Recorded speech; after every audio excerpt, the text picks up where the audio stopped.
I learnt the sound of the place. That's the first thing, because places speak, even when no one does. Pipes ticking, metal settling, footsteps that never quite arrive. Night reduces things, strips them down to what's essential. Thought grows heavier in the dark, less willing to perform. I was awake when he appeared.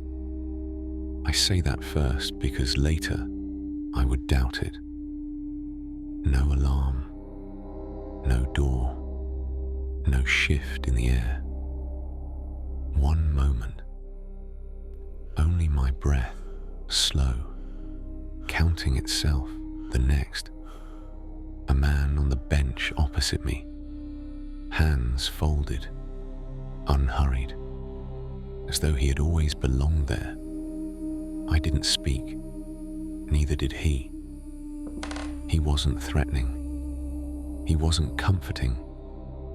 He didn't glow, plain clothes, the kind of plainness that refuses memory. A face unremarkable enough to slip away the moment you try to hold it. After a while, how long I can't say, he looked at me and said, "You're still trying to understand what failed." "My words," I said too quickly. "My nerve. My timing." He shook his head. Not dismissive. Corrective. "No, you were trying to understand why truth didn't function the way you expected." That landed harder than blame. "I believed," I said, "that if something was real enough, it would carry itself, that it wouldn't need performance." "And now?" "Now I know reality isn't persuasive by default." He smiled. Briefly. No warmth. No cruelty. "Most people spend their lives avoiding that lesson." I asked who he was. "That's the wrong question. Ask instead why you can speak to me now and why you couldn't speak back then." The cell felt smaller. "I was afraid," I said, "not of guilt, of distortion, of becoming something false trying to defend what was true." "That fear marks you as unsuited to systems that require compression." I laughed, quietly. It surprised me. "They found me guilty," I said. "Whatever I am, that's my name now." "They named you. They didn't describe you." That distinction thins when the door locks. "Yes, which is why it matters."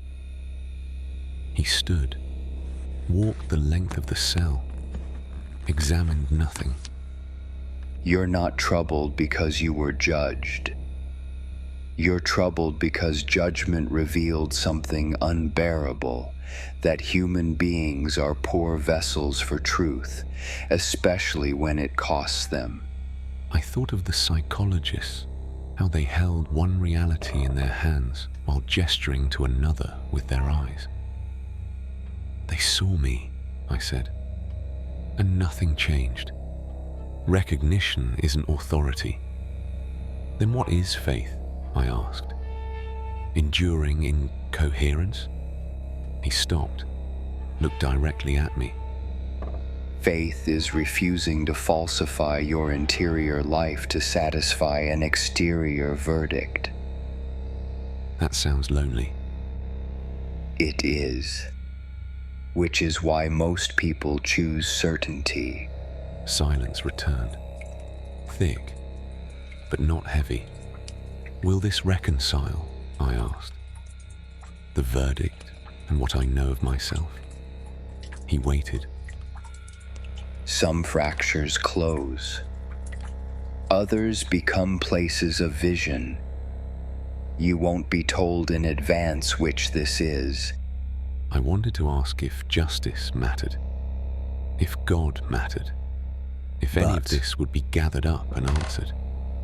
Instead, I asked, why come here? Because you were close to believing silence meant failure. And doesn't it? No, it means you reached a limit. A human one? He paused. Yes. And possibly more than that. The light flickered. Once. I closed my eyes. Didn't mean to. When I opened them, the bench was empty. The building sounded the same. My breath was too loud. I touched the wall, the door, the metal fixtures. No warmth, no residue, no proof. Only the cell, and myself inside it. I sat again, unsure if anything had happened at all, except the night felt altered, as though something had passed through without staying. If it was a dream, it left no comfort. If it wasn't, it asked more of me than belief. Either way, I remained unresolved, unnamed where it mattered, awake in the dark, holding what couldn't be spoken, and learning, slowly, that this too was a form of fidelity.